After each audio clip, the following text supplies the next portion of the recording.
आयुष्यभर जर निरोगी राहायचं असेल, हं. तर काय केलं पाहिजे? आयुष्यभर जर तुम्हाला निरोगी राहायचं असेल, तर एकूण 3 टिप्स फॉलो कराव्या लागतील. जेवताना आणि जेवणानंतर लगेच आणि जेवायच्या लगेच आधी हं. पाणी प्यायचं नाही. मग हं, जेवणासोबत अगदी तुम्ही खिरीच्या माध्यमातून जरी दूध पिलं किंवा जेवणानंतर जरी दूध पिलं, तरी ते हं. दूध नासण्याची प्रक्रिया पोटात चालू होते आणि त्यातून रासायनिक प्रक्रिया घडून टॉक्सिन तयार होतात. त्यामुळे ह्याला विरुद्ध आहार म्हटलंय. कसा असायला पाहिजे दुपारचा? जर एक प्लेट आपल्याला डिझाइन करायची हं, असेल हं, हं. दुपारच्या आहाराची, तर हां. त्यामध्ये काय-काय असायला पाहिजे? आता पचन व्यवस्थित होण्यासाठी अजून म्हणजे पचन व्यवस्थित होण्यासाठी जेवणाच्या वेळा कोणत्या असाव्या, हं, जेवणाचं प्रमाण किती असावं, हं, जेवायला कसं बसावं, कसं जेवावं, किती जेवावं, जेवणानंतर लगेच काय केलं पाहिजे, हं. यांना सुद्धा फार महत्व आहे. तर सकाळी तुम्ही राजासारखं जेवा, दुपारी राजकुमारासारखं आणि रात्रीचं जेवण भिकाऱ्यासारखं म्हणजे खूप कमी चावून चावून ज्यूस बनवून पिलं पाहिजे. कारण हं. आयुर्वेदात म्हणतात घास प्यायचा आणि पाणी चावून खायचं. पचनक्रिया व्यवस्थित होण्यासाठी निसर्ग चक्र कसं फॉलो करायचं आणि का फॉलो करायचं? संध्याकाळी 9:30 9:30 नंतर जेवायचं योग आलं तर जेवत नाही, उपाशी झोपतात. हो. ते चांगलं. कारण तुम्हाला भूक लागलेली असते. तुमचं पोट भरल्याचं समाधान उशिरा जेवल्यावर मिळणार. पण हं. ते पचून पोषक तत्व नाही मिळणार, तर सडून टॉक्सिन तयार होणार. त्यानंतर पहाटे 5 ते 7 या पिरियडमध्ये आपली आतडी सक्रिय असतात. त्या पिरियडमध्ये पोट साफ झालं पाहिजे. पोट साफ होण्याचा नैसर्गिक वेग त्यावेळेत असतो. शिवाय तुमच्या जेवणाच्या वेळा, झोपण्याची वेळ, उठण्याची वेळ, पोट साफ करण्याची वेळ फिक्स असली पाहिजे. म्हणजे हं. त्या वेळेत त्या गोष्टी घडतात. आणि शरीराला तशी सवय लागते. तर डेली क्लीनिंग म्हणजे ह्या ज्या काही हेल्दी हॅबिट्स आहेत, त्या जर हं, आत्मसात केल्या, नाही हं. का, तर एक प्रकारे डेली क्लीनिंगच होतं. पहिली म्हणजे बेकरीचे मैद्याचे प्रॉडक्ट खायचे नाही. सर, रक्तभिसरण होत नाहीये व्यवस्थित शरीरात, हे हं. कसं ओळखायचं? आता रक्ताभिसरण जर व्यवस्थित होत नसेल, तर हं, शरीर तुम्हाला हिंट देतं आणि त्यावेळेला तुम्ही सावध होऊन त्यावर लगेचच उपाययोजना करणं गरजेचं आहे. म्हणजे आपल्याला संभाव्य धोके टाळता येऊ हं, शकतात. आता रक्ताभिसरण जर व्यवस्थित होत नसेल, तर हातापायाला मुंग्या, हं, सूज आणि बदलून वेदना अशी लक्षणं जाणवतात आणि रक्तवाहिन्या कडक होणं हे बीपीची गोळी चालू होण्याचं मूळ कारण असतं. हं, ब्लॉकेजेसचं मूळ कारण असतं. कारण रक्तवाहिन्यांची जर लवचिकता कमी झाली, हं, म्हणजे रक्तवाहिन्या कडक झाल्या, तर तिथं आतून कोलेस्टेरॉल, फॅट, टॉक्सिन चिटकायला हं. सुरुवात होते आणि चिटकून तिथं त्याचा थर तयार होतो. रक्तभिसरण संस्थेची सर्व्हिसिंग कशी करायची? तसंच आपल्या शरीररूपी इंजिन जे आहे ते चांगलं राहावं, परफॉर्मन्स चांगला भेटत राहावा, हं, हं. म्हणून आपल्याला शरीर शुद्धीकरण करणं गरजेचंच आहे. सर, शरीर शुद्धीकरण केल्यानंतर नक्की काय वाटतं? नक्की काय होतं शरीरात? आता जसं आपण गाडीची सर्व्हिसिंग केल्यावर गाडी हं, कशी स्मूथ चालते, हं. तसं आपल्या शरीराचं शुद्धीकरण केल्यावर शरीर सुद्धा स्मूथ चालायला लागतं. नमस्कार, मी सोनम. तुम्ही पाहताय महाराष्ट्र जागरण. आज आपण निसर्ग उपचारबद्दल बोलणार आहे आणि आपल्यासोबत या विषयावर मार्गदर्शन करायला स्टुडिओमध्ये आहे doctor Pramod Dhere sir. Sir, खूप खूप स्वागत आहे आपलं महाराष्ट्र जागरणमध्ये. धन्यवाद. एकंदरीत निसर्ग उपचार म्हणजे नेमकं काय आणि ते कसं काम करतं? निसर्गोपचार म्हणजे निसर्गाच्या नियमांचं पालन करून हं, आरोग्यदायी सवयी आत्मसात करून निसर्गानं उपलब्ध केलेल्या गोष्टींचा वापर करून नैसर्गिक पद्धतीनं बरं होणं हं, हं. म्हणजे निसर्गोपचार घेणं. अच्छा. आजकाल लोकं फार आजारी पडतात किंवा आजारपण वाढला, इम्युनिटी सिस्टम थोडी कमी झालेली दिसते. त्यामागे कारणं काय आहेत?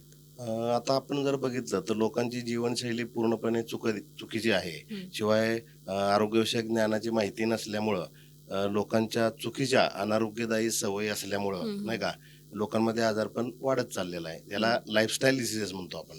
ओके. आता प्रत्येकाला वाटतं, की आपला दवाखान्यात खर्च नाही व्हावा किंवा आपण बोलताना बोलतो पण, की दवाखान्याची पायरी आणि कोर्टाची पायरी चढू बरोबर, नये. बरोबर. तर आयुष्यभर जर निरोगी राहायचं असेल, हं. तर काय केलं पाहिजे? आयुष्यभर जर तुम्हाला निरोगी राहायचं असेल, तर एकूण 3 टिप्स फॉलो कराव्या लागतील.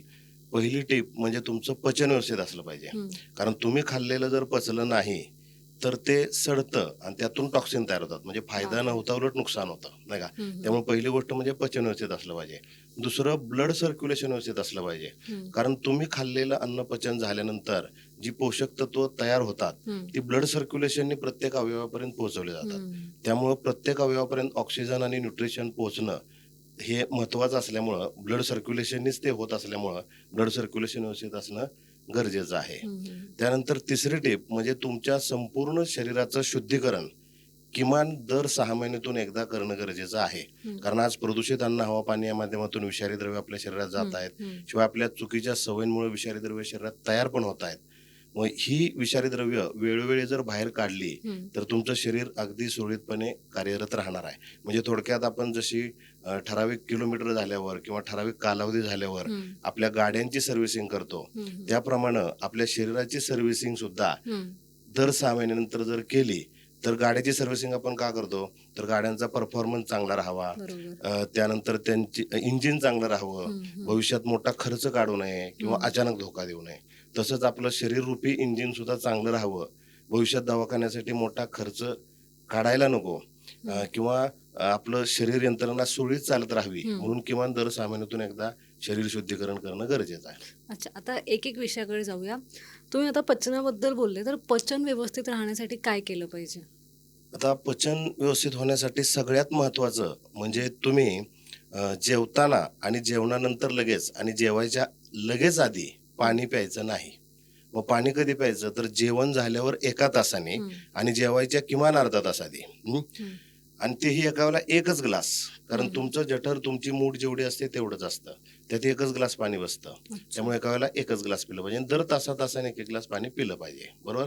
आता ही गोष्ट बऱ्याच लोकांना माहीत नसते, हम्म. पण बऱ्याच लोकांना माहीत असून सुद्धा ती लोक ही गोष्ट पाळत नाही. नाहीत. का पाळत नाहीत, तर याचा त्यांच्या पचनक्रियेवर एक्झॅक्ट काय विपरीत परिणाम होतो हे त्यांना माहीत नसतं. हम्म. मग आता आपण ते साध्या सोप्या पद्धतीनं सांगण्याचा प्रयत्न कसा करतो, तर लक्षात घ्या, भूक लागणं हम्म. म्हणजे जठराग्नी प्रदीप्त होणं. हम्म. भूक लागल्यावर जेव्हा आपण खातो, खाल्लेलं अन्न जेव्हा पोटात जातं तेव्हा हम्म. ती प्रदीप्त झालेली जठराग्नी आपलं खाल्लेलं अन्न पचवायच्या कामाला लागते. मग ती अग्नी आहे ना, हम्म. मग त्यात जर तुम्ही पाणी ओतलं तर तर ती विझणार. मग जठराग्नी जर विझली तर पचन व्यवस्थित होणार नाही. हम्म. म्हणजे पहिला प्रॉब्लेम जठराग्नी विझणे. हम्म. दुसरा प्रॉब्लेम पाचक रस पातळ होतात. आता पाचक रस कोणते, पहिला पाचक रस लाळ. हम्म. आपण जेव्हा घास खातो, लाळ घासात मिक्स होते, तिथून पचनाला सुरुवात होते. बरोबर. तिथून घास खाली पोटात गेला की आपलं हम्म. लिव्हर, गॉल ब्लॅडर आणि पॅन्क्रिया हम्म. हे जे साधारण आपल्या उजव्या बाजूला अवयव असतात हम्म. त्याच्यामधून सुद्धा लाळेसारखे द्रव बाहेर पडतात. हे सुद्धा पाचक रसच आहेत. मग हे पाचक रस तुम्ही खाल्लेलं पचवण्यासाठी जठरामध्ये येतात, सिक्रेट होतात. पण आपण जर जेवताना किंवा जेवणानंतर लगेच पाणी पित असू हम्म. तर त्या पाचक रसांमध्ये आपण पाणी मिसळतोय आणि त्या पाचक रसांना पातळ करतोय. मग पाचक रस जर पातळ झाले तर पचन व्यवस्थित होणार नाही. हम्म. म्हणजे दुसरा प्रॉब्लेम पाचक रस पातळ होणं. आणि तिसरा प्रॉब्लेम म्हणजे आयुर्वेदामध्ये सांगितलं जातं भोजन अंत्य विषमवारी. म्हणजे जेवणानंतर लगेच पाणी जर पिलं हम्म. तर जठराग्नी विझते, पाचक रस पातळ होतात, खाल्लेलं पचत नाही, न हम्म. पचलेलं सडतं आणि त्यातून टॉक्सिन तयार होतात. टॉक्सिन म्हणजे विषारी द्रव्य. बापरे. म्हणून भोजन अंत्य विषमवारी. म्हणून सगळ्यात महत्वाचा नियम, हम्म. जेवणानंतर लगेच पाणी प्यायचं नाही. हम्म. बरोबर. आता बऱ्याच लोकांना असं वाटतं की जोपर्यंत पाणी पित नाही तोपर्यंत जेवण जात नाही. हम्म. बरोबर. मग त्यासाठी सुद्धा आयुर्वेदामध्ये ऑप्शन दिलेले आहेत. सकाळच्या जेवणासोबत तुम्ही फळांचा ज्यूस पिऊ शकता, बरोबर. दुपारच्या जेवणासोबत तुम्ही ताक पिऊ शकता हम्म. आणि रात्रीच्या जेवणानंतर पण 2 तासांनी तुम्ही दूध पिऊ शकता. अशा प्रकारचा लिक्विड इंटेक आपल्या आयुर्वेदामध्ये परमिटेड आहे. आता हा लिक्विड इंटेक असा का परमिटेड आहे, हम्म. तर सकाळच्या वेळेला आपल्या शरीरात कफाचा प्रभाव वाढलेला असतो. हम्म. अशा वेळेला जर तुम्ही फळं किंवा फळांचा ज्यूस घेण्यात आला तर कफाचा प्रभाव कमी होऊन वातपित्त कफ बॅलन्समध्ये राहायला मदत होते. अच्छा. दुपारी पित्ताचा प्रभाव वाढलेला असतो. हम्म. अशा वेळेला जर तुम्ही दही, ताक अशा गोष्टी खाल्ल्या तर हम्म. पित्ताचा प्रभाव कमी होऊन वातपित्त कफ बॅलन्समध्ये राहायला मदत होते. आणि रात्रीच्या वेळेला वाताचा प्रभाव वाढलेला असतो. अशा वेळेला जर तुम्ही दूध पिलं तर वाताचा प्रभाव कमी होऊन वातपित्त कफ बॅलन्समध्ये राहायला मदत होते. फक्त ह्यात विशेष काळजी घेणं गरजेचं असं आहे की तुम्ही संध्याकाळी जे दूध घेणार आहात, हम्म. दूध हा एक संपूर्ण आहार आहे. त्याच्या बरोबर. 2 तास आधी आणि 2 तास नंतर काय खायचं नसतं. हम्म. म्हणून संध्याकाळच्या जेवणानंतर तुम्ही 2 तासांनी दूध पिलं पाहिजे आणि झोपायच्या 1 तास आधी दूध पिलं पाहिजे. असं तुम्ही शेड्यूल बसवलं पाहिजे. हम्म. कारण बघा, दुधात जर मीठ टाकलं तर दूध नासतं. बरोबर. मग जेवणात मीठ असतं. हम्म. मग जेवणासोबत अगदी तुम्ही खिरीच्या माध्यमातून जरी दूध पिलं किंवा जेवणानंतर जरी दूध पिलं तरी ते हम्म. दूध नासण्याची प्रक्रिया पोटात चालू होते आणि त्यातून रासायनिक प्रक्रिया घडून टॉक्सिन तयार होतात. त्यामुळे ह्याला विरुद्ध आहार म्हटलंय. अच्छा. आता दुपारच्या वेळेला जे आपण दही किंवा ताक घेतो, हम्म. काय हम्म. तर दही खाताना सुद्धा लोक ज्या चुका करतात त्या चुका टाळून दही खाण्यात आलं पाहिजे. कारण दह्यामध्ये लोक काय करतात, साखर टाकतात किंवा मीठ टाकतात. हम्म. दह्यामध्ये साखर किंवा मीठ जर तुम्ही टाकलं तर त्यातले बॅक्टेरिया मरतात आणि बॅक्टेरियासाठी तर दही ताकाचा आहारात समावेश सांगितलेला आहे. बरोबर. कारण बॅक्टेरिया असल्याशिवाय व्हिटॅमिन B12 बनत नाही आणि B12 असल्याशिवाय हिमोग्लोबिन बनत नाही. हम्म. मग दह्यात साखर किंवा मीठ जर टाकलं तर त्यातले बॅक्टेरिया मरतात, कारण हे दोन्ही पण रासायनिक पदार्थ आहेत. दुसरी चूक लोक अशी करतात ती म्हणजे अ, अ, वरचं घट्ट घट्ट दही खातात आणि हम्म, खालचं पाणी सोडतात. हम्म, पाणी सोडायचं नाही, पाण्यासकट दही मिक्स करून खाण्यात आलं पाहिजे. कारण त्या पाण्यामध्ये व्हे प्रोटीन आणि B12 सारखे वॉटर सोल्युबल विटॅमिन्स असतात. आणि तिसरी चूक लोक करतात, दही रात्री पण खातात. हम्म. दही रात्री कधीच खायचं नाही, दही नेहमी दुपारीच खायचं. कारण दुपारी जो आत्ताच सांगितलं पित्ताचा प्रभाव हा वाढलेला हा असतो हा. तोही कमी होतो. आणि दुसरं म्हणजे दही पचवण्यासाठी जे हम्म, एन्झाईम्स असतात हम्म. ते शरीर दुपारीच बनवतं, रात्री बनवत नाही. त्यामुळे दुपारी दही खाल्लं तर ते पचतं, पण रात्री जर तुम्ही दही खाल्लं हम्म. तर ते पचत नाही. नाही. कारण शरीर तेव्हा दही पचवणारे एन्झाईम्स बनवत नाही. त्यामुळे त्यालाही विरुद्ध आहार म्हटलंय. अच्छा. आणि सकाळच्या वेळेला अ, फळांचा ज्यूस प्यायचा आहे, बरोबर. मग आता बऱ्याच वेळेला फळांचा ज्यूस मिळत नाही, हम्म, कारण बरेचसे लोक डबा नेतात किंवा बऱ्याचशा वेळेला कोरडं कोरडं खाण्यात येतं, हम्म, नाही का. हम्म, मग अशा वेळेला लिक्विड इंटेक म्हणून फळांचा ज्यूस जरी नाही मिळाला तर त्या डब्यासोबत एखादा लिंबू घेऊन जाऊ शकतो. हम्म. आणि एक कपभर पाण्यामध्ये तुम्ही तो लिंबू पिऊन अधूनमधून सिप सिप करत पिऊ शकता. बरं. म्हणजे अशी विशेष काळजी घेऊन हम्म. तुम्ही अशा प्रकारचा लिक्विड इंटेक करू पूर्ण करू शकता. शकतो. आता तुम्ही मला याच्यात सांगितलं की काय खाल्लं पाहिजे, काय नाही खाल्लं पाहिजे किंवा कसं. दुसरं एक तुम्हाला सांगायचं हां. की आता जेवताना पाणीच प्यायला लागू नये हं, म्हणून आपण 3 गोष्टी सांगतो. हं, हं. पहिली गोष्ट म्हणजे प्रत्येक घास जर तुम्ही चांगला चावला तर हं. त्यात लाळ पण मिक्स होते, बरोबर. पाणी प्यायची गरज पडत नाही. हं, दुसरी गोष्ट, पृथ्वीवर 70% पाणी आहे. हं, हं, आपलं शरीर सुद्धा 70% पाण्याचं बनलेलं आहे. हं, मग आपलं जे जेवणाचं ताट आहे त्यात सुद्धा 70% रसाहार असला पाहिजे, रस्सा, लिक्विड डाएट. मग पाणी प्यायची गरज पडत नाही. आणि तिसरं म्हणजे जर कोरडं कोरडं असेल तर मी आत्ताच सांगितलं, सकाळच्या जेवणासोबत तुम्ही लिंबू पाणी पिऊ हं, शकता, हं, हं, दुपारच्या जेवणासोबत ताक आणि रात्रीच्या जेवणानंतर दूध, पण ते 2 तासांनी झोपायचे 1 तास आधी. हं. म्हणजे हे जर पाळलं तर हां. आपल्याला पाणी प्यायची गरज पडत नाही. आता तुम्ही मला सांगितलं की आहार कसा असायला पाहिजे दुपारचा. जर एक प्लेट आपल्याला डिझाईन करायची हं, असेल हं, हं. दुपारच्या आहाराची, तर हां. त्यामध्ये काय-काय असायला पाहिजे? ॲक्चुअली आपला आहार संतुलित असला पाहिजे. हं, संतुलित आहार म्हणजे काय, तर 7 घटक असले पाहिजेत. हं, पहिली गोष्ट म्हणजे कार्बोहायड्रेट, प्रोटीन, हं, फॅट, विटॅमिन्स, मिनरल्स, फायबर आणि पाणी, हं, बरोबर. कार्बोहायड्रेट चपाती, भाकरी, भातातून तुम्हाला मिळतात. हं, हं, हं, त्यानंतर प्रोटीन, डाळी, दूध, दुग्धजन्य पदार्थ आणि नॉनव्हेज त्यातून भेटतं. त्यानंतर फॅट, आपण जे कालवणात तेल टाकतो, हं, हं, हं. त्यातून आपल्याला मिळतं. पुरेसं मिळतं. त्यातूनही थोडंसं ॲडिशनल म्हणून भातावर तूप घेण्याची पद्धत आहे. हं, तेवढं फॅट पुरेसं आहे, नाही का. त्यानंतर विटॅमिन्स, मिनरलसाठी सीझनल फळं आणि भाज्या खाणं हं, गरजेचं आहे. त्यातून त्या त्या सीझनला आवश्यक असणारे सगळे विटॅमिन्स, मिनरल्स हं, आपल्याला मिळतात. हं, फायबर, फायबर म्हणजे त्यासाठी जेवताना तुम्ही सलाड वगैरे, शक्यतो जेवणाच्या अगोदर प्लेटभर सलाड खाल्लेलं केव्हाही चांगलं, कारण ते प्रीबायोटिक असतं. हं, आपल्या बॅक्टेरियांसाठी ते, गुड बॅक्टेरियांसाठी ते फूड असतं. आणि पाणी, पाणी 3 लिटर पिणं गरजेचं. 3 ते 4 लिटर म्हणजे हं, 20 किलोला 1 लिटर असं प्रमाण आहे. मग जर 60 किलो वजन असेल तर त्यांनी 3 लिटर पाणी पिलं हं, पाहिजे. हं. 80 किलो वजन असणाऱ्यांनी 4 लिटर पाणी पिलं पाहिजे. म्हणजे असं पाणी पिणं गरजेचं आहे. हे अच्छा. पुरेसं पाणी झालं. म्हणजे तुम्ही अशा 7 घटक म्हणजे संतुलित आहार. ओके. तुम्ही पचनबद्दल सांगितलं, पण हो. अजून जर पचन व्यवस्थित करायचं असेल, हां, हां. तर त्यासाठी कुठल्या गोष्टी फॉलो केल्या पाहिजे? आता पचन व्यवस्थित होण्यासाठी अजून म्हणजे पचन व्यवस्थित होण्यासाठी जेवणाच्या वेळा कोणत्या असाव्या, हं, जेवणाचं प्रमाण किती असावं, हं, जेवायला कसं बसावं, कसं जेवावं, किती जेवावं, जेवणानंतर लगेच काय केलं पाहिजे, हं, यांना सुद्धा फार महत्व आहे. आता जेवणाच्या वेळेच्या बाबतीत म्हणाल तर तुमचं सकाळचं जेवण हं, सकाळी 8 ते 11च्या दरम्यान एक फिक्स टाइम करून त्या टायमिंगला टाइम टू टाइम जेवलं पाहिजे. संध्याकाळचं जेवण संध्याकाळी 6 ते 9च्या दरम्यान हं, तुमचं जसं शेड्यूल असेल त्या हं, शेड्यूलप्रमाणे एक टाइम सेट करून त्या टायमिंगमध्ये टाइम टू टाइम जेवलं पाहिजे. शक्यतो 40शी नंतर दिवसातून 2 वेळा जेवणं उत्तम. हं. कारण जगन्नाथ दीक्षित सुद्धा त्यांच्या भाषणातून वरच्यावर सांगत हो. असतात की 2 वेळा जेवलं पाहिजे 40शी नंतर. आता 2 वेळा जेवलं पाहिजे, हं, बरं. आता कारण बघा, आयुर्वेदात एक वाक्य तुम्ही ऐकलं असेल, हं, जो दिवसातून एकदा जेवतो तो योगी, हं, हं, जो हं. दिवसातून 2 वेळा जेवतो तो तो भोगी, भोगी. आणि जो 2 पेक्षा जास्त वेळा जेवतो हं, तो तो रोगी रोगी. होण्याचे चान्सेस असतात. आणि जो सारखा चरत असतो हं, हं, हं. तो निश्चितच महारोगी होण्याचे चान्सेस असतात, असं हां, आयुर्वेदात म्हटलेलं आहे. बरोबर. आता 40शी नंतर 2 टाइम जेवलेलं उत्तम, हं, पण त्याच्या खालच्या किंवा कॉलेजच्या मुलांनी, शालेय विद्यार्थ्यांनी 3 वेळा जेवलंच पाहिजे, हं. बरोबर. आता 3 वेळा जेवताना त्यांनी काळजी कोणती घ्यायची आहे, तर कोणत्याही 2 वेळच्या जेवणाच्या मध्ये किमान 4 तासाचं अंतर असलं पाहिजे. अच्छा. 4 तासाचं, कारण पूर्ण अन्न पचन व्हायला साधारण 2.5 तासाचा कालावधी लागतो. त्यानंतर 1.5 तासाची विश्रांती पचन संस्थेला मिळालीच पाहिजे. पाणी पाणी पिताना सुद्धा असं केलं हं, पाहिजे, की हं. एक ग्लास पिलं की दुसरा ग्लास एका तासानेच पिला पाहिजे. हं. कारण पाणी पचायला सुद्धा 15 ते 20 मिनिटं लागतात. त्यानंतरचा पाऊण तास पचनक्रियेला विश्रांती पण पाहिजे. हं, हं, हं. तेव्हाच पचनक्रिया जोमानं काम करणार. कारण बघा आपण एखाद्याला सारखं कामालाच लावलं, हं. कामातच व्यस्त ठेवलं, हं, हं. तर त्याच्या कामाचा परफॉर्मन्स चांगला मिळणार नाही. मग त्याला काम आणि आराम असं प्रॉपर देत राहिलं, तर त्याचा परफॉर्मन्स चांगला मिळणार. तसंच पचनक्रियेला पण काम आणि आराम जर कशा पद्धतीने देऊ शकतो, तर 2 ग्लास पाण्यामध्ये 1 तासाचं अंतर बरोबर. आणि 2 जेवणामध्ये 4 4 तासाचं तासाचं अंतर. अंतर. म्हणजे पचनक्रियेला काम आणि आराम हे गणित बरोबर बसतं. हं. मग आता जेवणाच्या वेळेच्या बाबतीत मी तुम्हाला सांगितलं, हं. बरोबर? आता जेवणाच्या प्रमाणाच्या बाबतीत सुद्धा अतिशय महत्त्वाचं आहे, हं. बरोबर? आता 3 वेळा जेवायला काय हरकत नाही, हं. बरोबर? हं. पण 3 वेळा जेवताना काळजी कोणती घ्यायची आहे, तर कोणत्याही 2 वेळच्या जेवणाच्या मध्ये 4 तासाचं अंतर असलंच पाहिजे, बरोबर?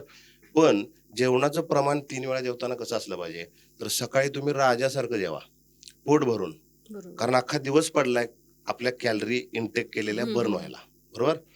दुपारी राजकुमारासारखं म्हणजे लहान मुलासारखं सकाळच्या पेक्षा थोडंसं कमी. कारण सकाळच्या तुलनेनं दुपारनंतर कॅलरी बर्न व्हायला वेळ हं. कमी मिळतो. हं, हं. आणि रात्रीचं जेवण भिकाऱ्यासारखं म्हणजे खूप कमी. कारण रात्रीच्या जेवणानंतर कॅलरी बर्न व्हायला खूप वेळ कमी वेळ मिळतो. मिळतो. हं. लक्षात आलं? म्हणजे अशा प्रकारे तुम्ही जेवणाचं प्रमाण ठेवलं पाहिजे.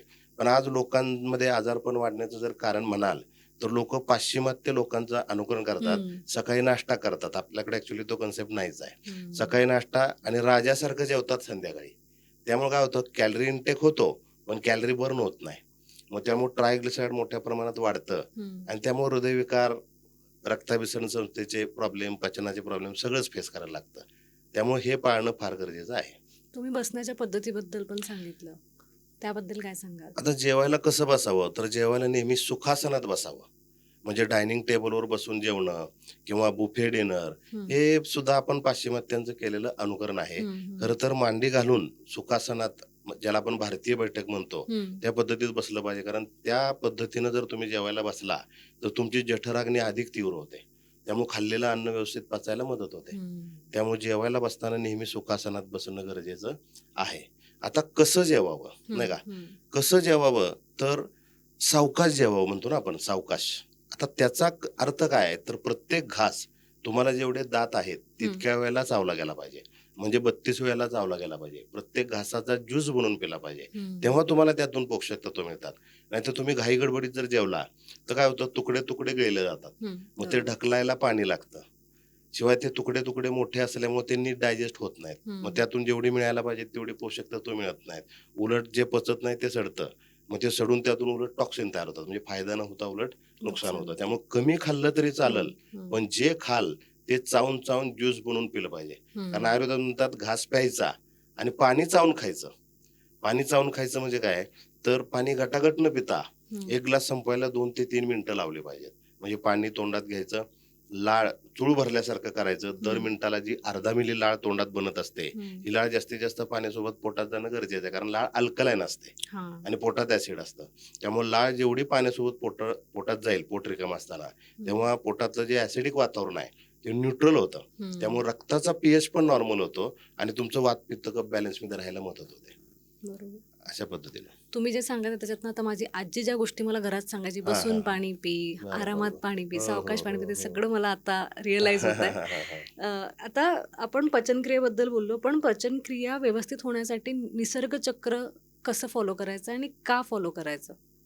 आता त्यासाठी मी तुम्हाला बरोबर काय आहे हं. तेही सांगतो आणि बरोबर काय आहे आणि बरोबर का आहे हे हं. दोन्ही गोष्टी सांगतो. हं. बरोबर? हं.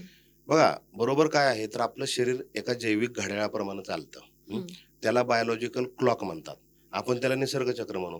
त्या हिशोबाने रात्री 9 नंतर आपल्या शरीरात हार्मोन सिक्रेट होतात झोप आणणारे. हं. बघा 9 नंतर पेंग येत असते. हं. मग 9 नंतर 10च्या आत झोपलंच पाहिजे. कारण निसर्गानं ठरवून दिलेली झोपेची ती वेळ आहे. कारण त्यावेळेत हार्मोन सिक्रेट होतात, पेंग येते म्हणजे निसर्गानं ठरवून दिलेलीच वेळ आहे ना. आणि त्यावेळेत जो झोपणार त्याला पडल्या-पडल्या झोप लागणार. भविष्यात निद्रानाश कधीच जडणार हं. नाही. हं. त्यामुळे 10च्या आत ॲट एनी कॉस्ट झोपलं पाहिजे. मग झोपायच्या 2 ते 3 तास आधी संध्याकाळचं जेवण झालं पाहिजे. म्हणजे संध्याकाळचं जेवण 7च्या आसपास झालं पाहिजे आणि 7च्या आत झालं तर अजून चांगलं.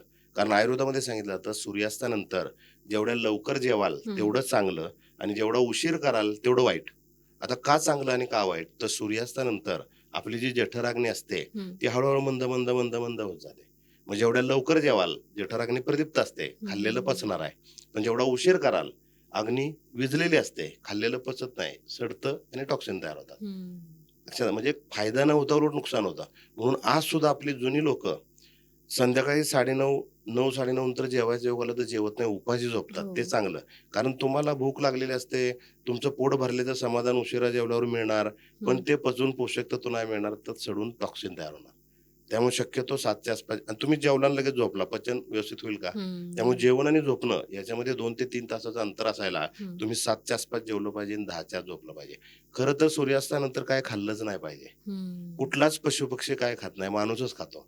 आणि हे पाळतात फक्त जैन धर्मीय लोकं. त्यांचं या बाबतीत आपण अनुकरण करणं गरजेचं आहे. हं. पण आपल्या लोकांचा स्वयंपाक लवकर होत नाही म्हणून आम्ही सांगतो, "ठीक आहे बाबा सूर्यास्तानंतर जेवा, पण किमान शक्य तितक्या लवकर तरी लवकर जेवा, जेवा. किमान उशीर तरी टाळा." हं, लक्षात आलं? म्हणजे 7च्या आसपास जेवलं पाहिजे, 10च्या आत झोपलं पाहिजे. हं, त्यानंतर 11 ते 3 रात्री 11 ते 3 या पिरियडमध्ये गाढ झोपेत असलं पाहिजे आणि गाढ झोपेत माणूस कधी जातो?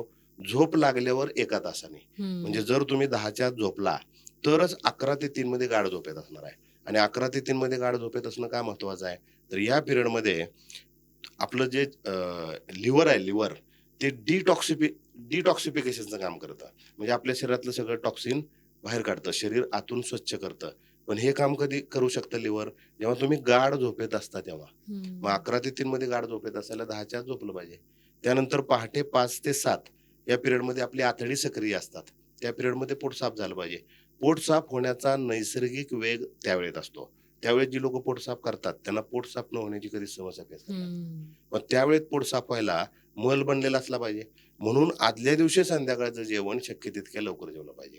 म्हणजे लोकं उशिरा जेवतात, मल हं, बनायला उशीर, पोट साफ व्हायला अडचणी, सगळं चक्र डिस्टर्ब होतं. हं. मग 2-2, 3-3 वेळा जावं लागणं किंवा जास्त वेळ बसावं लागणं, असे प्रॉब्लेम त्यांना फेस करायला लागतात. म्हणजे निसर्ग चक्राप्रमाणे 4 गोष्टी ट्रॅकवर आणल्या तरी तुम्ही हेल्दी राहू शकता. त्या 4 गोष्टी कोणत्या? 7च्या आसपास जेवण, हं. 10च्या आत झोपणं, 11 ते 3 गाढ झोपेत आणि पहाटे 5 ते 7च्या मध्ये पोट साफ झालं पाहिजे. शिवाय तुमच्या जेवणाच्या वेळा, झोपण्याची वेळ, उठण्याची वेळ, पोट साफ करण्याची वेळ फिक्स असली पाहिजे. म्हणजे हं, त्या-त्या वेळेत त्या-त्या गोष्टी घडतात आणि शरीराला तशी सवय लागते. हं. आणि हे चक्र जर तुम्ही डिस्टर्ब केलं नाही, तर हेल्दी राहतं. आता बघा स्त्रियांच्या बाबतीत आज आपण पी-सी-ओ-डीचे प्रॉब्लेम वगैरे बघतो. हो. तर ते एक सायकल आहे, निसर्गाची सायकल आहे. पिरियडची सायकल म्हणजे निसर्गाची एक सायकल आहे हं, ती. हं, मग ही सायकल जर ट्रॅकवर असली, तर ती सायकल पण ट्रॅकवर राहते. हं. ही सायकल जर डिस्टर्ब झाली, तर ती सायकल सुद्धा डिस्टर्ब होते. म्हणून मी प्रत्येक मुलींना, महिलांना सांगतो, की ही सायकल तुम्ही डिस्टर्ब होऊन देऊ नका. ह्या 4 गोष्टी ट्रॅकवर आणा. आता आपण निसर्ग चक्राबद्दल बोललो, पण पचन व्यवस्थित होण्यासाठी पचन संस्थेचं शुद्धीकरण किती महत्वाचं आहे? आता पचन संस्थेचं सर्व्हिसिंग करणं फार गरजेचं आहे. हं, का गरजेचं आहे? तर आपण जे बेकरीचे, मैद्याचे प्रॉडक्ट खातो, हं, हे काय करतात? तुमच्या अन्ननलिकेला आतून चिटकतात. हं, लहान आतड्याला आतून चिटकतात हं, आणि चिटकून तिथं त्याचा थर तयार होतो आणि वरचेवर खाण्याने हा थर वाढत जातो. मग आता यामुळं पहिला प्रॉब्लेम काय होतो? तर आपण जे खातो, हं, त्याचं पचन झाल्यानंतर जो आहाररस तयार होतो, तो लहान आतड्यातून रक्तात शोषला जातो. हं, त्याला स्मॉल इंटेस्टाईन ॲब्सॉर्प्शन फंक्शन म्हणतात. हे ॲब्सॉर्प्शन होत असतं रक्तात.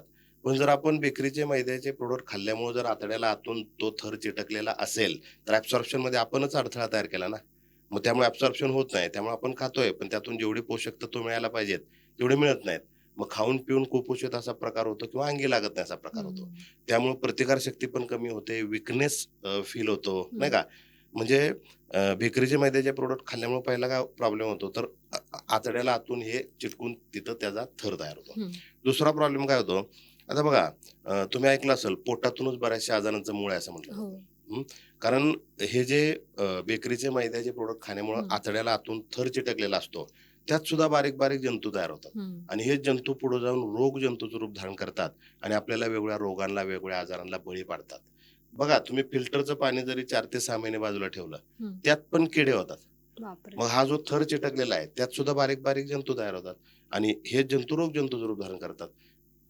म्हणजे दुसरा प्रॉब्लेम हा होतो, की रोगजंतूंची एक प्रकारे पैदास होते. हं, तिसरा प्रॉब्लेम काय होतो, आपली आतडी जी असतात, आपल्या उंचीच्या 6 पट लांब असतात, 6 पट आणि ही आतडी कंटिन्यू अशी हालत असतात हं, आणि त्यामुळे खाल्लेलं अन्न पुढं-पुढं सरकत असतं.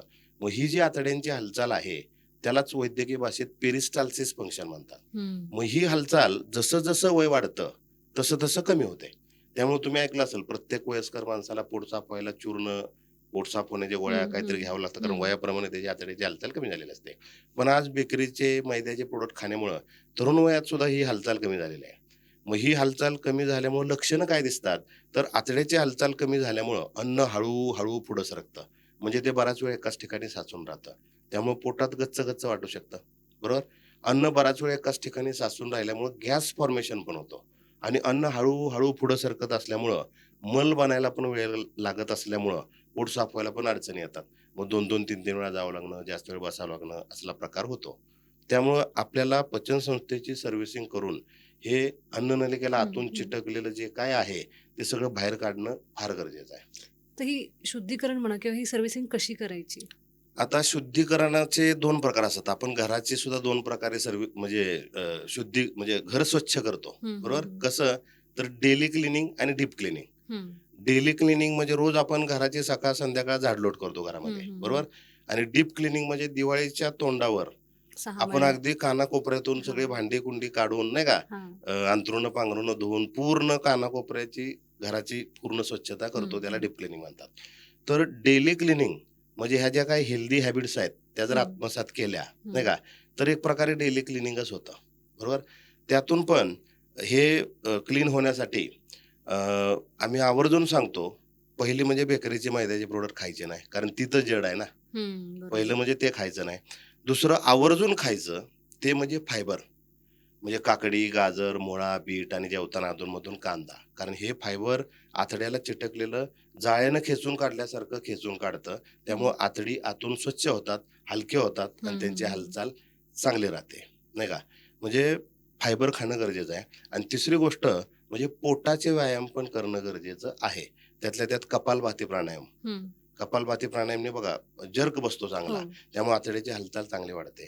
किंवा तरुणांनी सूर्यनमस्कार सुद्धा जरी केला, तरी त्याने सुद्धा आतड्याला चांगला ताण येतो. ह्या गोष्टी जर तुम्ही केल्या आणि हम्म, ज्या आता थोड्या वेळापूर्वी ज्या सांगितलेल्या हम्म, पचन व्यवस्थित होण्यासाठी काय काय केलं पाहिजे, त्या हम्म, सगळ्या जर गोष्टी आपण प्रॉपर केल्या, तर डेली क्लिनिंग होतं. आणि डीप क्लिनिंग म्हणजे त्यासाठी आम्ही एक डिटॉक्स किट डिझाइन केलेलं आहे. तर ते डिटॉक्स किटच्या माध्यमातून आम्ही डीप क्लिनिंगसाठी तो कोर्स देतो, नाही का? हम्म, त्यांनी ते पूर्ण सगळं क्लीन होऊन सगळं ट्रॅकवर येतं. म्हणजे त्यानंतर लोकांना हलकं-हलकं फ्रेश एनर्जेटिक वाटतं, नाही हम्म. का?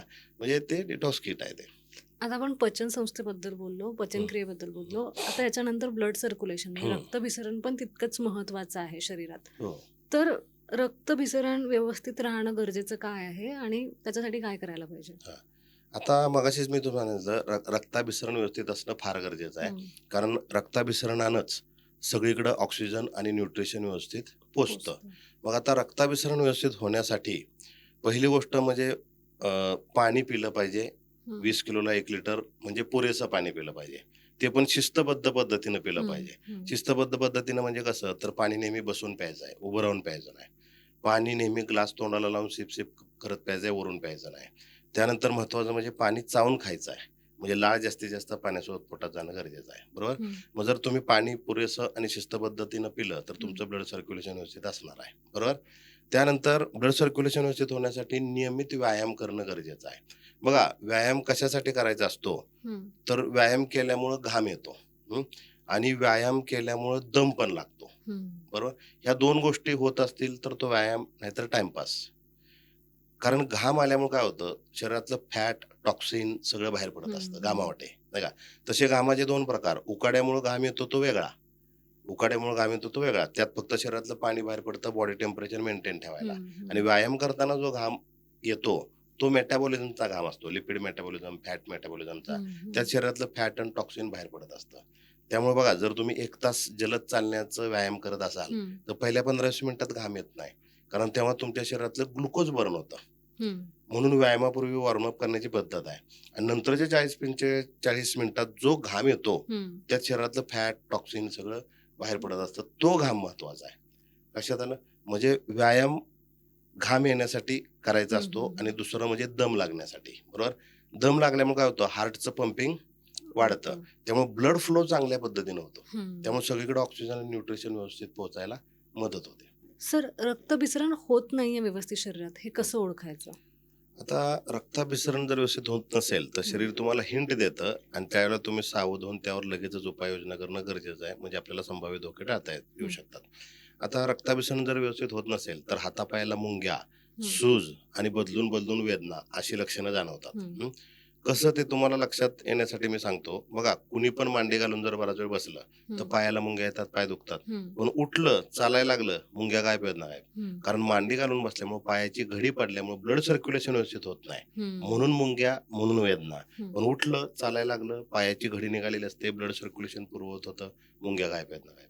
असंच बघा, लांबच्या प्रवासात एकाच ठिकाणी, एकाच पोझिशनमध्ये कुणी पण जर बराच वेळ बसलं, हं, तर पायांना सूज आल्याचा अनुभव कित्येकाने अनुभवलेला हं, आहे. हं, बरं, त्यासाठी काही न करता फक्त उठून चालायला फिरायला लागलं, हं. तरी सुद्धा ती सूज गायब होते. म्हणजे एकाच ठिकाणी एकाच पोझिशनमध्ये बराच वेळ बसल्यामुळे हालचाल नसल्यामुळे ब्लड सर्क्युलेशन व्यवस्थित होत नाही, म्हणून सूज. आणि उठून चालायला फिरायला लागलं, ब्लड सर्क्युलेशन सुरळीत झालं की सूज गायब. गायब होते. म्हणजे निष्कर्ष काय निघतो, तर जिथं ब्लड सर्क्युलेशन व्यवस्थित होत नाही, हं, तिथं प्राथमिक लक्षणं म्हणून हातापायाला मुंग्या, सूज आणि बदलून वेदना अशी लक्षणं जाणवतात. हं, आणि इथं जर तुम्ही सावध झाला नाही, तर ब्लड सर्क्युलेशन मध्ये अडथळा निर्माण होऊन त्याचं ब्लॉकेजेसमध्ये रूपांतर होऊन हं, अँजिओप्लास्टी किंवा बायपास सर्जरीची पण वेळ येऊ शकते. किंवा रक्तवाहिन्यांमध्ये आतून थर साचून रक्तवाहिन्या अरुंद होऊन हं, रक्त प्रेशर न होतं, म्हणजे बीपीची गोळी वगैरे चालू हं, होण्याची हं, शक्यता हं. असते.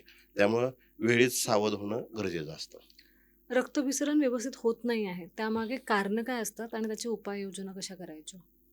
रक्ताभिसरण व्यवस्थित न होण्यामागं प्रामुख्यानं 3 कारणं असतात. हं, पहिलं म्हणजे रक्त घट्ट असणं. हं, बरोबर? मग आता रक्त घट्ट कशामुळे असू शकतं? तर रक्तामध्ये फॅट असू शकतं, कोलेस्टेरॉल असू शकतं, हं, नाही का? किंवा टॉक्सिन असू शकतात. हं, बरोबर? मग त्यासाठी मी मगाशीच सांगितलं, की पाणी पिलं पाहिजे आणि घाम येईल असा व्यायाम करणं पाहिजे. हं, म्हणजे त्यामुळे शरीरातलं हं, फॅट, टॉक्सिन सगळं हं, बाहेर पडायला मदत होणार आहे आणि रक्त पातळ व्हायला मदत होणार आहे आणि त्यामुळे ब्लड सर्क्युलेशन व्यवस्थित राहणार आहे. म्हणजे रक्त सर्क्युलेशन व्यवस्थित न होण्याचं पहिलं कारण म्हणजे रक्त घट्ट असणं आणि त्याचे उपाय पण सांगितले. आता दुसरं कारण म्हणजे व्हिटॅमिन B12 ची डेफिशियन्सी जरी झाली, तरी त्यामुळे सुद्धा हातापायाला मुंग्या, सूज, वेदना अशी लक्षणं जाणवतात. हं, त्यासोबत हं, तोंड येणं, जर उठणं, उष्णता वाढणं, तळपायांच्या होणं, हात कंपनं होणं अशी ही लक्षणं जाणवतात. कारण B12 हे मायक्रो सर्क्युलेशनसाठी अतिशय मायक्रो ब्लड सर्क्युलेशन म्हणजे केसापेक्षा बारीक रक्तवाहिन्या आपल्या शरीरामध्ये हं, असतात. हं, हं. त्यातलं जे ब्लड सर्क्युलेशन आहे त्याला मायक्रो ब्लड सर्क्युलेशन म्हणतात. त्यामुळे ते सर्क्युलेशन व्यवस्थित होण्यासाठी B12 हे व्हिटॅमिन अतिशय महत्वाचं आहे. महत्वाचं आहे. मग त्यासाठी तुम्ही दही-भात खाऊ शकता. हं. म्हणजे दही ताका कारण बॅक्टेरिया असल्याशिवाय B12 बनत नाही. हं, दही हं, ताकाचा हं. आहारात समावेश पाहिजे. पण पटापट बॅक्टेरिया वाढण्यासाठी आणि पटापट B12 वाढण्यासाठी आम्हाला एक प्रभावी उपाय मी प्रत्येकाला सांगतो कारण त्याचे खूप चांगले रिझल्ट आहेत. ते म्हणजे दही-भात खाणं. तो पण दही-भात कसा बनवायचा? तर सकाळी बिनमिठाचा भात बनवायचा हं, आणि आदल्या दिवशी लावलेलं दही, हं, त्याला अधमुरं दही म्हणतात. गोडसर असतं, आंबट नसतं. हं, कधीच बाधत नाही. मग ते बिनमिठाचा बनवलेला भात थंड झाल्यावर त्यात ते अधमुरं दही कालवून दहीभात बनवायचा हं. आणि तो एका डब्यात झाकून ठेवायचा किमान 4 तासासाठी आणि 4 तासांनी तो खायचा. 4 तासांनी फर्मेंटेशन होऊन बॅक्टेरिया वाढतात. बॅक्टेरिया वाढलं की B12 वाढतं आणि B12 वाढलं की हिमोग्लोबिन वाढतं. अच्छा. पण म्हणजे सकाळी बनवायचा आणि दुपारी हं, खायचा.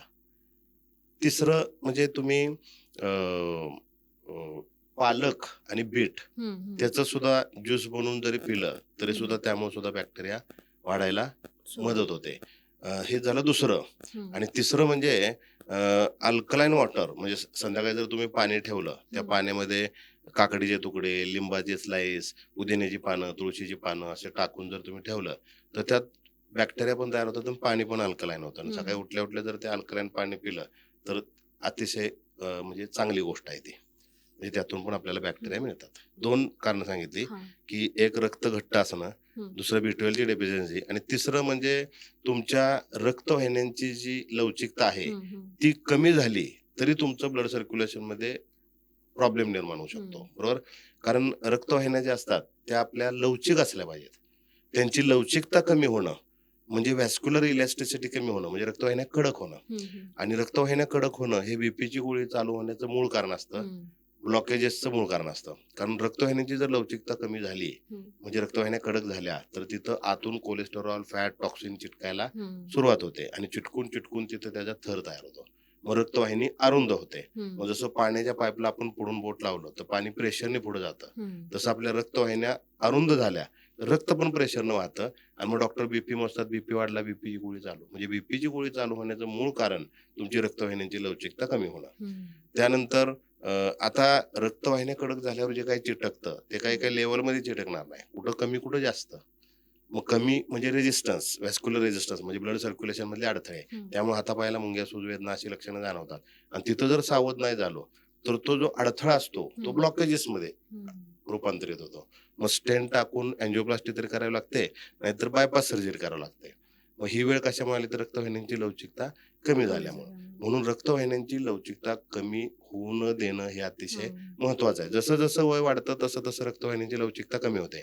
पण रक्तवाहिन्यांची लवचिकता आपल्याला प्रयत्नपूर्वक वाढवता येते. त्यासाठी काय करायचं आहे, रक्तवाहिन्यांना खुराक दिला पाहिजे. जसं आता सगळ्यांना माहित आहे हाडांचा खुराक कॅल्शियम, तसं रक्तवाहिन्यांचा खुराक ओमेगा 3 फॅटी ऍसिड. आणि ते तुम्ही आहारातून 5 माध्यमातून घेऊ शकता.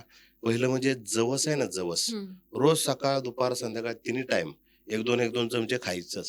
आणि कसं खायचं तर जवस थोडे भाजायचे, मिक्सरमध्ये पावडर बनवायची म्हणजे जवस पूड बनवायची आणि एका डब्यात भरून ठेवायची. आणि जेवताना ताटात रोज 1-2 चमचे घ्यायचीच, म्हणजे भातात आमटीत कसं टाकून ते खाण्यात येतं. म्हणजे पहिलं म्हणजे जवस. दुसरं एक अक्रोड आणि 4-5 बदाम तुम्ही रात्री भिजत ठेवून सकाळी चावून चावून ज्यूस बनवून खाऊ शकता. त्यातून सुद्धा तुम्हाला ओमेगा 3 फॅटी ऍसिड मिळतं. फक्त बदाम खाताना साल काढून टाकून द्यायची असते, कारण ती पचायला जड असते. हे दुसरं. तिसरं, जी नॉनव्हेज खाणारी लोक आहेत त्यांनी आठवड्यातून एकदा मासे खाण्यात आले पाहिजेत, कारण माशामधून ओमेगा 3 फॅटी ऍसिड मिळतं. त्यानंतर चौथं म्हणजे लोक आज आपण बघतो सर्रास लोक रिफाईंड तेलाचा वापर स्वयंपाकासाठी करतात, पण तो वापर पूर्णपणे थांबवला पाहिजे. लाकडी घाण्याच्या तेलाचा वापर केला पाहिजे, कारण लाकडी घाण्याचं तेल घट्ट असतं आणि त्याला उग्र वास असतो. मग हे तेल घट्ट कशामुळे असतं तर त्यातल्या उत्तम प्रतीच्या फॅटी ऍसिडमुळे. त्यात ओमेगा 3 फॅटी ऍसिड पण आलं आणि इतर फॅटी ऍसिड पण आले. मग ओमेगा 3 लागतं रक्तवाहिन्यांची लवचिकता वाढवायला आणि कोलेस्ट्रॉल कमी करायला, आणि इतर फॅटी ऍसिड लागतात कशासाठी तर फॅट सोल्युबल व्हिटॅमिन स्टोअर राहायला. मग fat soluble vitamin 4, vitamin A, D, E आणि के, मग हे स्टोअर राहायला फॅटी ऍसिड पाहिजे ना. मग ते स्वयंपाकासाठी वापरल्या जाणाऱ्या घाण्याच्या तेलातनं आणि तुपातनं मिळतात. म्हणून बघा जुनी लोक घाण्याचंच तेल वापरायची आणि भातावर तूप घ्यायची पहिल्यापासून पद्धत आहे. लक्षात झालं. म्हणजे लाकडी घाण्याच्या तेलाचा वापर करणं गरजेचं. आणि रिफाईंड तेल रिफाईन करतात म्हणजे काय करतात तर त्याचा घट्टपणा काढतात आणि वास काढतात. मग घट्टपणा काढला म्हणजे फॅटी ऍसिड काढलं, आणि वास असतो तो प्रोटीनचा असतो, मग तो पण काढला म्हणजे प्रोटीन पण काढलं. Nutrition value 0. शिवाय तेल रिफाईन करताना 200 डिग्री सेल्सिअस पेक्षा जास्त टेम्परेचरला ते उकळवलं जातं, तेव्हा त्यातलं बरचसं न्यूट्रिशन नष्ट होतं. उलट कार्सिनोजेनिक इन्ग्रेडियंट तयार होतात, म्हणजे कॅन्सर उत्पन्न करणारे घटक तयार होतात. त्यामुळे आज कॅन्सरचं प्रमाण जे वाढलंय त्याला अनेक कारण आहेत. त्यातलं एक कारण रिफाईन तेलाचा वापर हेही आहे असं आपण म्हणू शकतो. कारण तेल जेव्हा जास्त टेम्परेचरला उकळवलं जातं तेव्हा कार्सिनोजेनिक इन्ग्रेडियंट त्यामध्ये तयार होतात. त्यामुळे रिफाईन तेलाचा वापर टाळणं आणि लाकडी घाण्याच्या तेलाचा वापर करणं गरजेचं आहे. आणि चौथं म्हणजे पाचवं म्हणजे तुपाचा वापर केला पाहिजे. भातावर नेहमी तूप घेतलं पाहिजे, ते पण देशी गाईचं असलं तर अतिउत्तम. म्हणजे 5 गोष्टी: जवस, अक्रोड, बदाम, मासे, घाण्याचं तेल आणि भातावर तूप. या 5 गोष्टी म्हणजे रक्तवाहिन्यांची लवचिकता वाढण्यासाठी उपाय. रक्तभिसरण संस्थेची सर्व्हिसिंग कशी करायची? आता रक्ताभिसरण संस्थेची जी सर्व्हिसिंग आहे त्यासाठी ओमेगा 3 फॅटी ऍसिड तुम्ही घेणं गरजेचंच आहे, नाही का. आणि त्यानंतर आमच्या डिटॉक्स किटच्या माध्यमातून आम्ही ते सर्व्हिसिंग करण्याची प्रॉपर ते किटच आहे. सर, आपण पचन संस्थेबद्दल बोललो, रक्तभिसरणाबद्दल बोललो, आता आपण आपल्या शरीराबद्दल बोलूया. शरीर शुद्धीकरण करणं का महत्वाचं असतं? शरीर शुद्धीकरण करणं महत्वाचं असतं, कारण आपण जशी गाड्यांची सर्व्हिसिंग करतो का तर गाड्यांचं इंजिन चांगलं राहावं, परफॉर्मन्स चांगला भेटत राहावा, तसंच आपल्या शरीररूपी इंजिन जे आहे ते चांगलं राहावं, परफॉर्मन्स चांगला भेटत राहावा, म्हणून आपल्याला शरीर शुद्धीकरण करणं गरजेचंच आहे. कारण आज प्रदूषित अन्न, हवा, पाणी या माध्यमातून विषारी द्रव्य आपल्या शरीरात जात आहेत. शिवाय आपल्या काही चुकीच्या सवयींमुळे विषारी द्रव्य शरीरात तयार पण होत आहेत.